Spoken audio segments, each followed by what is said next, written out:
Marine in the death of a homeless man on a subway train. There have been arguments on both sides. Was this heroism or was this unjustified? Daniel Penny now officially charged. A grand jury Wednesday indicted Penny on one count of second-degree manslaughter. This video was taken on May 1st, and it shows Penny putting Jordan Neely in a chokehold, restraining him for 15 minutes until he went limp.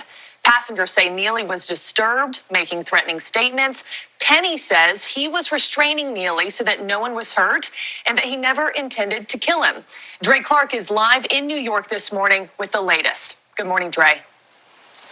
Good morning. Daniel Penny will be at this courthouse you see here behind me for his next appearance, which is about a month from now. Meanwhile, Penny has already been charged with second-degree manslaughter, but prosecutors needed that grand jury indictment to move the case forward. Now, weeks after looking over evidence and listening to witnesses, multiple sources say the grand jury has agreed that Daniel Penny should be indicted.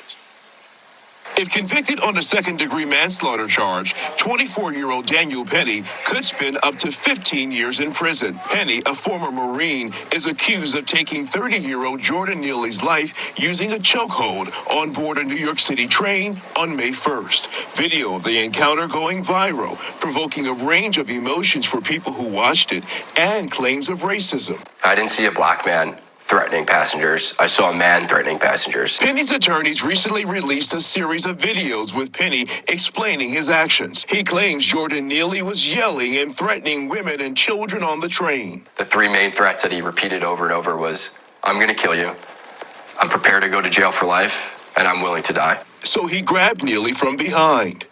Some people say that I was holding on to Mr. Neely for 15 minutes. This is not true. Neely was homeless with a well-documented history of mental health issues and run-ins with the law. He made money impersonating Michael Jackson. The medical examiner says Neely died from a neck compression, a homicide. Daniel Penny turned himself in last month to face charges, and he was released on a $100,000 bond. Neely's family had this to say about Penny's indictment.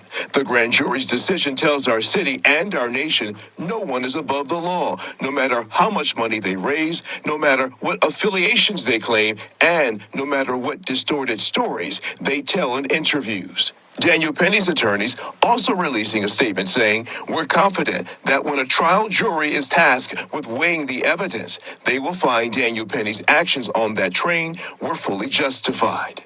Ultimately, a jury will have to decide Penny's guilt or innocence. The prosecutor is going to say there was no deadly force being used by Neely against anyone. On the other side, we're going to see the defense counsel saying that it was proportional, it was reasonable, and it was justified in the circumstances.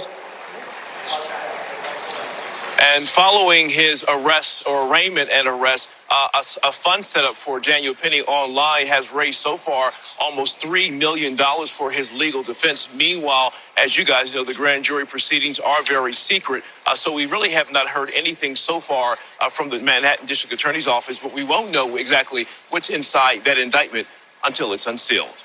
Adrienne. All right. Thank you, Dre. A lot of people impassioned over this story. Very strong opinions on either side. Thank you. Thank you for watching. Go to newsnationnow.com to find News Nation on your television provider. And don't forget to click the red subscribe button below to get more of News Nation's fact-driven, unbiased coverage. Okay, everyone. You heard the story. Daniel Penny has finally been indicted by the New York grand jury of manslaughter in the deletion of Jordan Neely. Now, this is why I know there's going to be both sides to it. And I know it's going to be between the division between blacks and whites in this situation. You know, some most whitely say, well, he was a Marine. You know, he fought for this country. He protected the people in the New York subway station. While blacks and activists say, well, he committed a crime. You know, basically, he put a legal chokehold, which, by the way, has been illegal by the state of New York.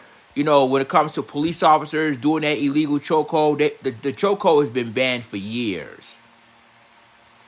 So he put this chokehold on Jordan Neely within 15 minutes.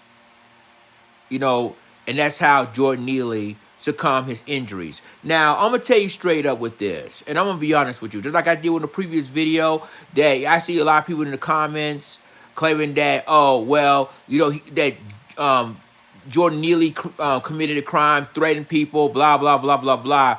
But there's some witnesses that said that, you know, Daniel Penny shouldn't even choke Jordan Neely. And by the way, Jordan Neely threw a jacket on the ground. He didn't even threaten any women, children, anything like that.